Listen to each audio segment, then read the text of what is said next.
အားလုံးပဲမင်္ဂလာပါစက်တာကရင်တုံးလေးတုတ်စားပြီးလို့လာမျှဝေပေးတာပါယနေ့စုတဲ့ထဲကိုစက်တာလေးထည့်ပါမယ်စက်တာလေးတွေရရင်တော့မြင်နာပါမယ်နော်ဒါတော့စက်သွန်ဖြူရဲ့တီစိန်ညနေမျိုးကိုညက်နေအောင်ထားပါမယ်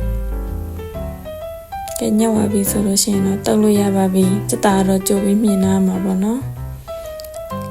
ရဲ့တီစိန်ထည့်မယ်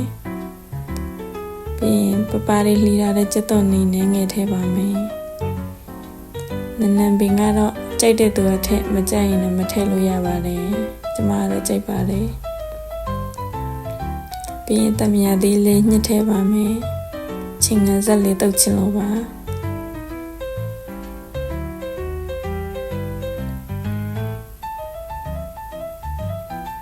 ပြီးရင်စားနေငယ်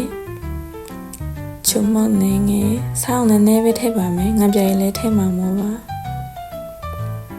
ပြီးတော့ငါပြရည်ထည့်ပါမယ်ငပိတောင်ရှိလို့ရှိရင်ငပိတောင်လည်းထည့်လို့ရပါတယ်နော်ရတာပို့ပြီးတော့ကောင်းပါတယ်